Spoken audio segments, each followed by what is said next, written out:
Picture this. It's 1953. Margaret Thompson is 32 years old, working as a secretary in a steel mill office in Pittsburgh.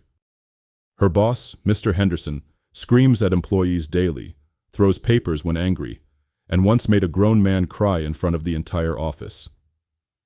There's no HR department, no employee handbook, no sensitivity training. Margaret has this to say: "You know what we did? We figured it out. We had to." Today, 70 years later, we've got HR departments, conflict resolution workshops, and employee assistance programs. Yet workplace conflicts have never been more prevalent. A 2023 study found that 85% of employees experience workplace conflict regularly, up from 65% just a decade ago. So what did people like Margaret know that we've forgotten? Today, we're going deep into the lost art of human-to-human conflict resolution, the skills our elders mastered out of necessity. The foundation: understanding difficult people. The elders we interviewed, spanning ages 78 to 105, all shared one crucial insight about difficult people. Frank, age 89, retired factory foreman. "In 40 years of managing people, I learned this. Nobody wakes up wanting to be the office villain. Difficult people are usually just hurting people." Modern psychology backs this up. Dr. Travis Bradberry's research found that 90% of workplace conflicts stem from underlying personal stress, insecurity, or unmet needs, not inherent personality flaws. Dorothy, age 94, retired school principal. "I dealt with difficult teachers, parents, and children for 45 years.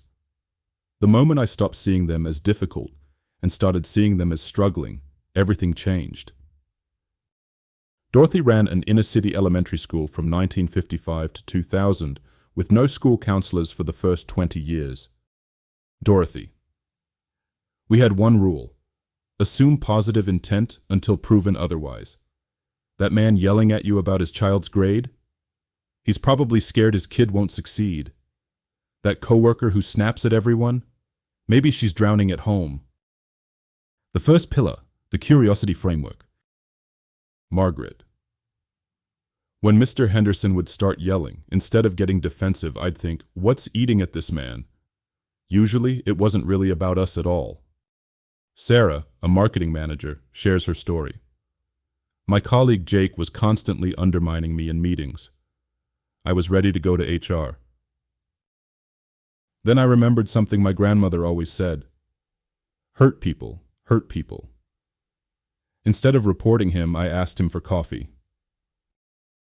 Turns out Jake had been passed over for promotion 3 times. He wasn't attacking me, he was expressing his frustration. Once I understood that, we became allies instead of enemies." Before your next conflict, try the 3-question curiosity check. What might this person be afraid of? What pressure might they be under that I don't see? How might their behavior actually be a cry for help? The second pillar: strategic patience. Robert, age 81, retired construction supervisor. You couldn't just avoid someone you didn't like.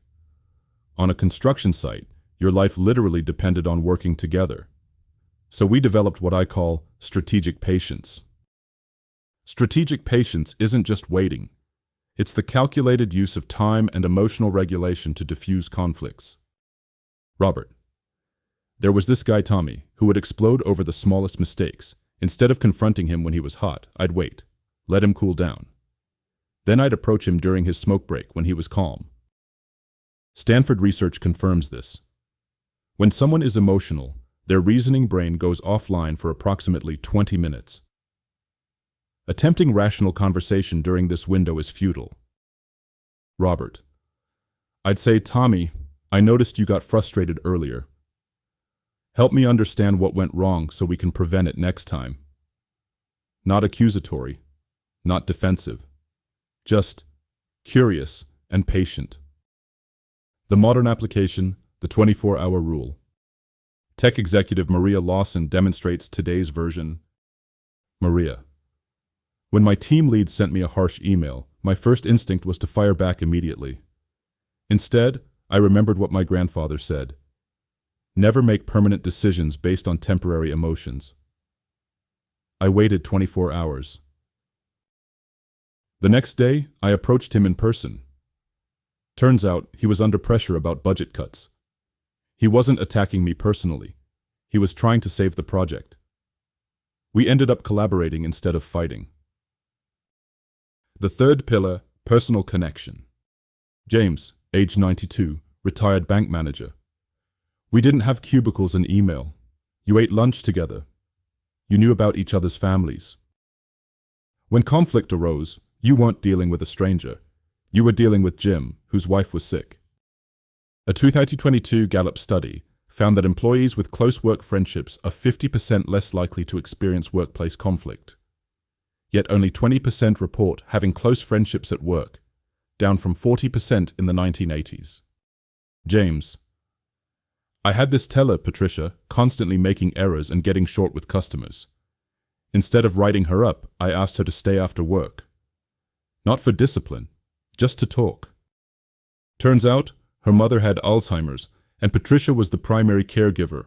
Once I knew that, we could work together to find solutions. The fourth pillar, strategic giving. William, age 95, retired sales manager. My father said, "You can get anything you want in life if you help enough other people get what they want." I had this coworker, Jerry, who was always trying to steal my clients and badmouth me to the boss. Instead of fighting back, I started helping him succeed. Jerry was struggling with a big account I had experience with. I helped him close the deal. Jerry completely changed his attitude toward me. His aggression came from feeling threatened and insecure. Once he realized I wasn't his enemy, we became a team. Ruth, age 83, retired office manager. I had a colleague who would constantly interrupt me in meetings. Instead of fighting fire with fire, I started publicly acknowledging her expertise. I'd say, "That's exactly right, Linda. Your experience really shows." Within a month, Linda stopped being combative and started supporting my ideas. The fifth pillar, firm kindness. Frank. My grandfather had a saying, "Good fences make good neighbors." You can be kind and understanding while still being clear about what you will and won't accept. Dorothy. As a principal, I learned that discipline doesn't mean punishment. It means teaching boundaries with love. I'd say, "Tommy, I care about you, and that's why I can't let you treat others this way. We're going to help you make better choices, but this behavior stops now." The key is separating the person from the behavior. I like you, and I won't tolerate this. The long game mindset. Margaret. Young people today want everything fixed immediately, but relationships are like gardens. They need tending, patience, and time to grow. That terrible boss I mentioned? By the time I left 15 years later, he had become one of my strongest professional references.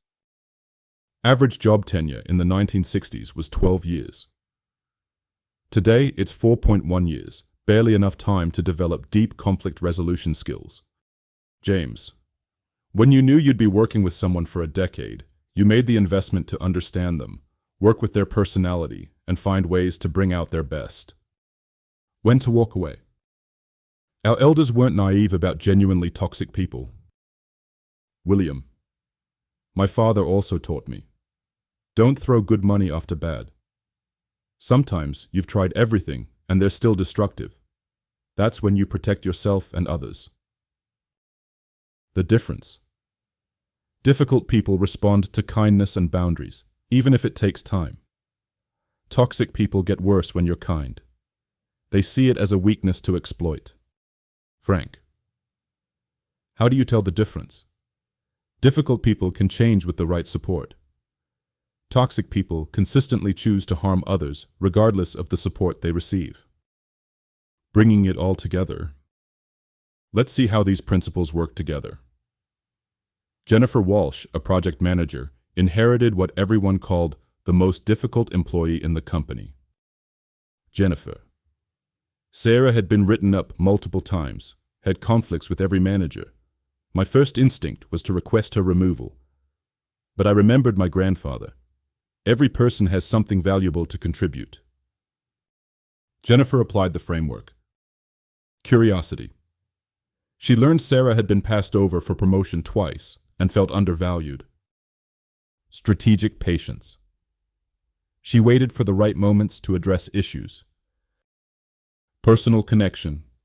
She discovered Sarah was a single mom who loved photography. Strategic generosity. She gave Sarah a project that played to her strengths. Firm kindness. She set clear boundaries about team collaboration. Jennifer. It took 4 months, but Sarah became one of our strongest team members and mentored new employees. That's the power of this approach, not quick fixes, but sustainable transformation. The complete system. The elderly wisdom protocol. Assess, is this person difficult or toxic? Apply curiosity. What fear or need drives their behavior? Use strategic patience. Time your interventions carefully.